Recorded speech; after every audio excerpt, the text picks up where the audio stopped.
It's a high drive center field. Beer leans back. This game is turned upside down. There's the runner. Fly ball down the right field line. Tucker comes on. Kyle Tucker. This time they finish the job. Hello and welcome to Locked On Astros, your daily Astros podcast. Here are your hosts, Eric the Man Huysman and Brett Htown Wheelhouse Chancey.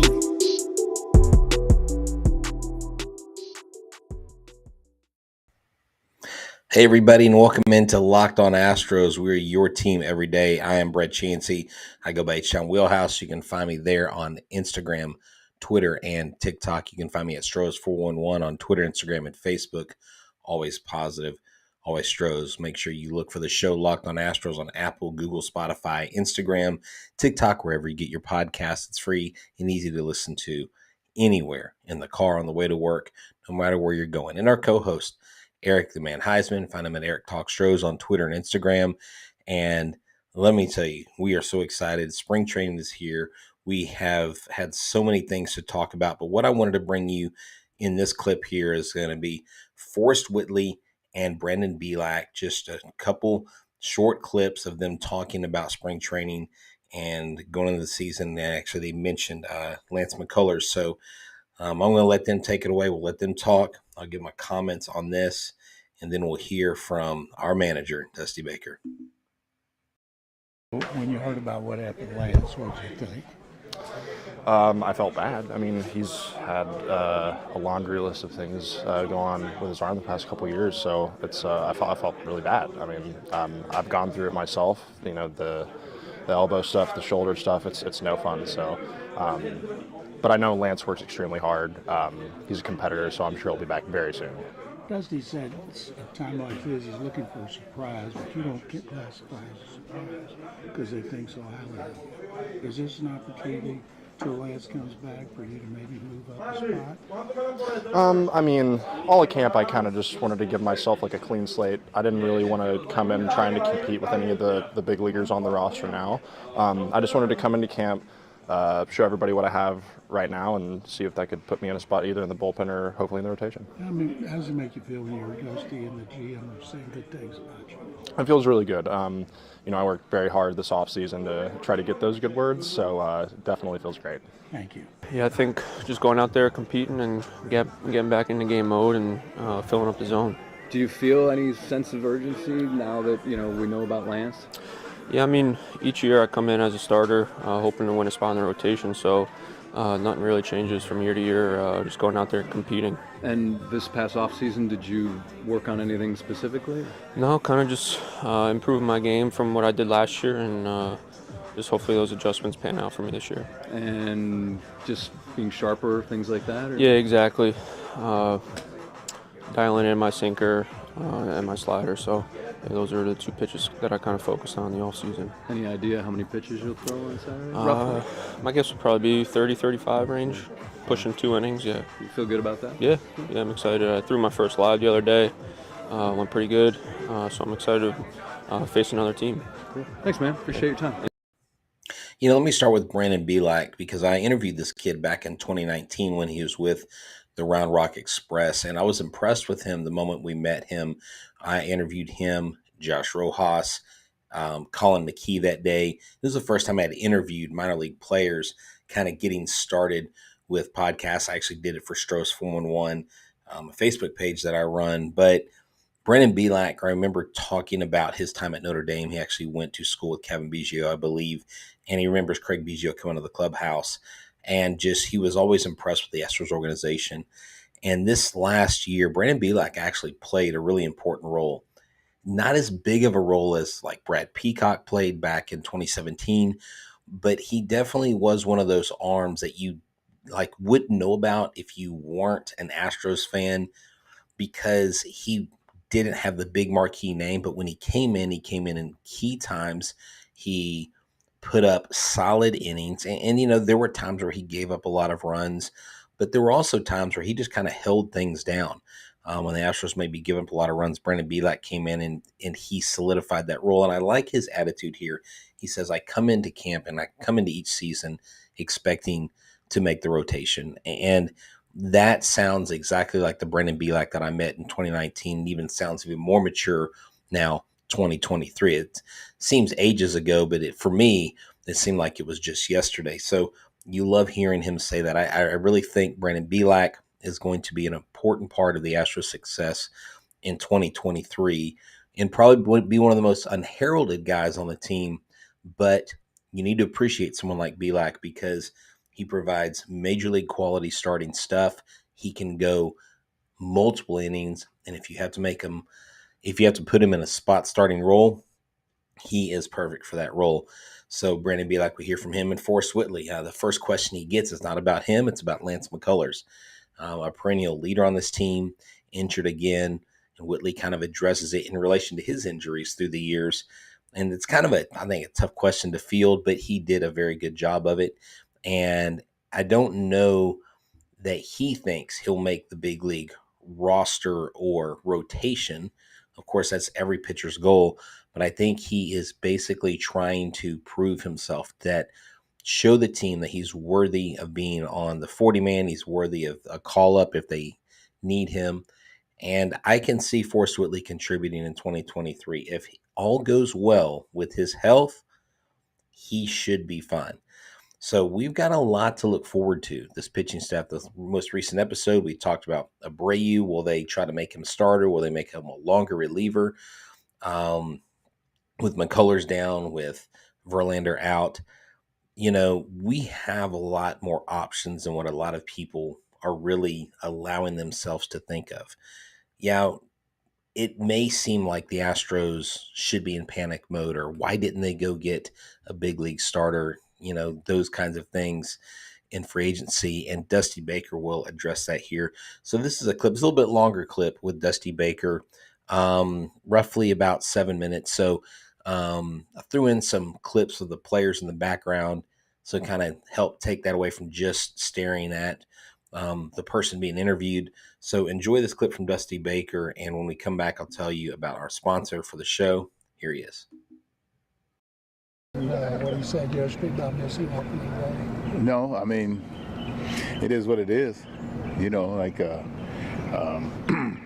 just hope we get him back sometime shortly after that. And we just hope he gets well.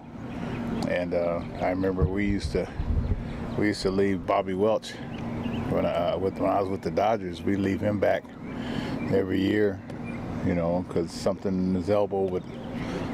Shoot, he went on and won 200 and something games, you know what I mean? So it's just a temporary setback, and hopefully we have him through the remainder of the year.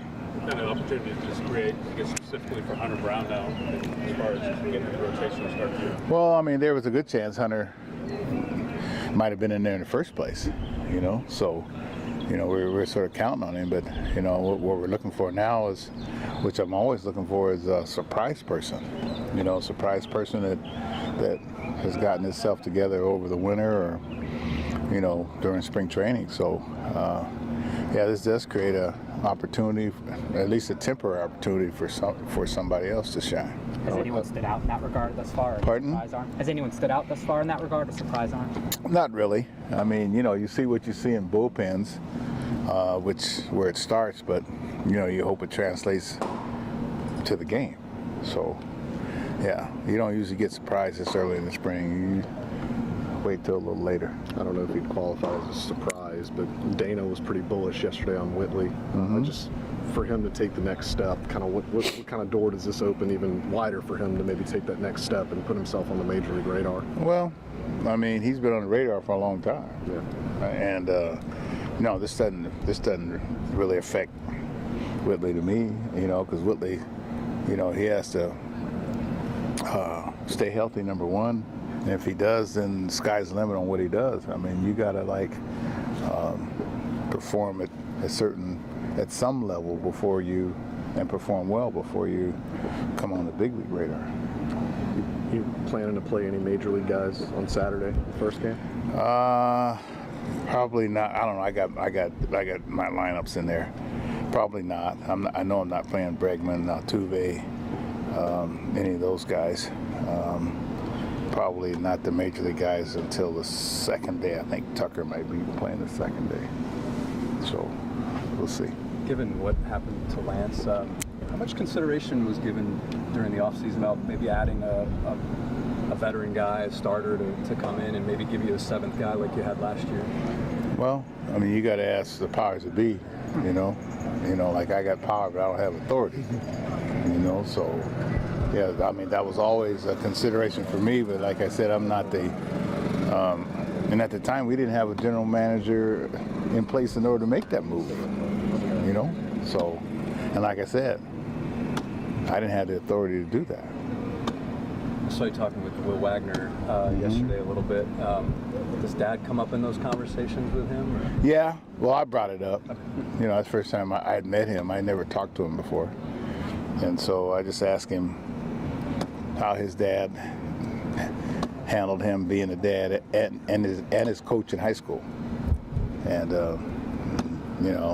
I was really kind of probing for myself, how to be dad and coach at the same time, sort of. What did you think of Dad when you faced him as a manager when you were? I didn't face him. I was a manager. Manager. Oh, he was. Oh, Billy Wagner was nasty. I mean, he was.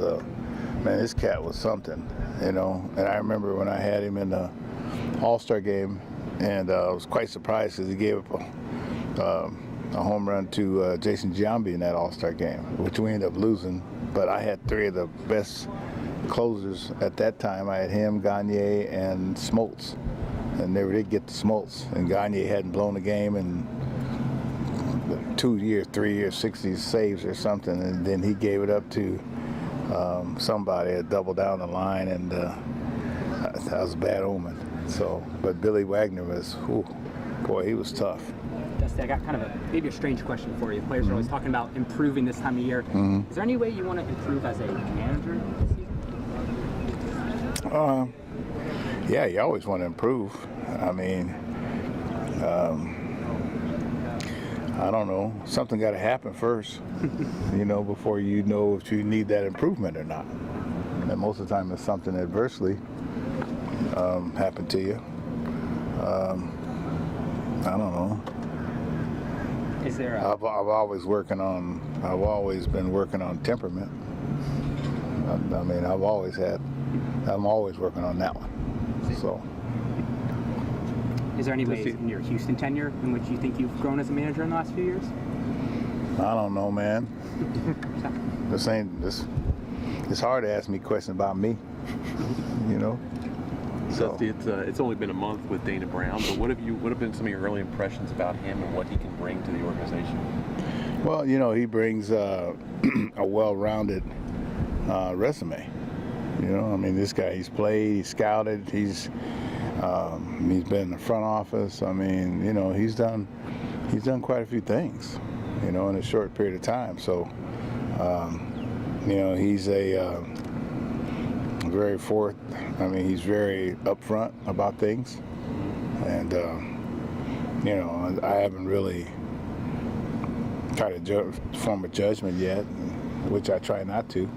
So we just live and let it be. I guess a well-rounded background like that makes him able to connect with a lot of people. I'm sure having been a player and a coach and a scout. Right? Yeah, true that. Yeah. Is there any update on your Don? How's that? No, it's about the same. So he's not going to hit for a little while. Exactly how long, we don't know. Is he a guy that needs a lot of spring training, or? I don't know that. I mean, how do you know until you get to this point? So I know Barry Bonds didn't need a lot, but I had a track record with Barry's for a number of years. I don't think he's ever been in this situation other than the lockout, but at that time he was hitting a lot somewhere. So I don't know. So he remains to be seen. You expect to have him in the spring at some point, correct? Yeah, I hope so.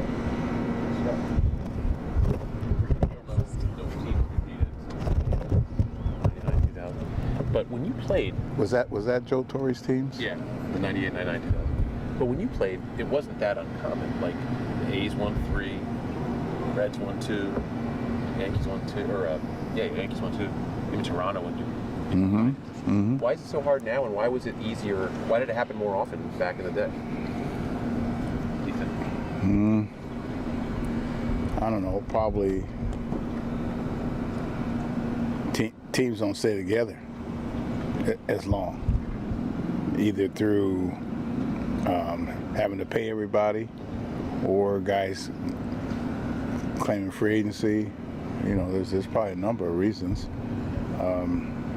There's probably more parity, I think, in baseball, like you probably have. I mean, I go through the list every year, and about half of them play 500 or better baseball, and the other half don't. You know, and so I hadn't really thought about it, other than I want to do it. I love Dusty's candor. He's quite the character. I'm going to tell you about FanDuel, and then I will talk about our lovely manager there. He's just great. Just listening to him talk is just, it's audio gold. Most days, most nights. The way he answers questions, sometimes the way he doesn't answer questions. He can say so much without hardly saying anything at all, and I just think that is Dusty Baker, and he is always authentic. And another way for you to get involved in sports in an authentic way is with FanDuel. The midway point of the NBA season is here. Now it's time, the perfect time to download FanDuel, America's #1 sportsbook, because new customers get a no-sweat first bet up to $1,000. That's bonus bets back if your first bet doesn't win. Just download the FanDuel Sportsbook app. It's safe, secure, and super easy to use. That's right. A little bit easier than this read. It's definitely a lot easier to use. Then you can bet on everything from the money line, 2-point scores, or threes drained. Plus, FanDuel even lets you combine your bets for a chance at a bigger payout in the same game parlay. So don't miss your chance to get your no sweat first bet up to $1,000 in bonus bets when you go to FanDuel.com/lockedon. That's FanDuel.com/lockedon to learn more. Make every moment more with FanDuel, an official sports betting partner of the NBA. Okay, so with Dusty Baker's words here, there's a couple things he said that we didn't talk about on the show. I guess I had not listened to the entire interview and didn't realize that he said he doesn't know when Yordan Alvarez is going to start hitting. That is kind of news to me that hasn't really, if it's been reported or widely spread throughout the day on Thursday, or even if you're listening to this early Friday, I didn't know Yordan. I just heard he was out for a couple days and then he'd be back swinging. Well, I don't know. Maybe things are a little bit worse than they're letting on. Yordan was just named the number 9 in the top 100 baseball players now by Major League Baseball Network, MLB Network. It's like such a nerd saying it like that. But you heard Dusty Baker talk about Will Wagner. You heard Dusty Baker talk about Lance. You heard Dusty Baker talk about Forrest Whitley and his chances, and the fact that he really thought they needed a veteran arm in the offseason, but that's not his decision to make. He's basically going to roll with the group he has, and he's just looking to go back and win it again. And he said the reason why teams aren't winning as much is because teams don't stay together, and free agency and big money contracts definitely play a part in that. So there you have it. Dusty Baker, Brandon Bielak, Forrest Whitley. Thank you for tuning in to Locked On Astros, to this spring training extra, this insider edition of Locked On Astros. I'm Htown Wheelhouse. You can find me at Htown Wheelhouse on Twitter, Instagram, and TikTok. You can find the show at Locked On Astros on Twitter, Instagram, Facebook, TikTok, and wherever you get your podcast. And make sure after you make us your first listen, make the Locked On Prospects, Locked On MLB Prospects your second listen with host Lindsey Crosby.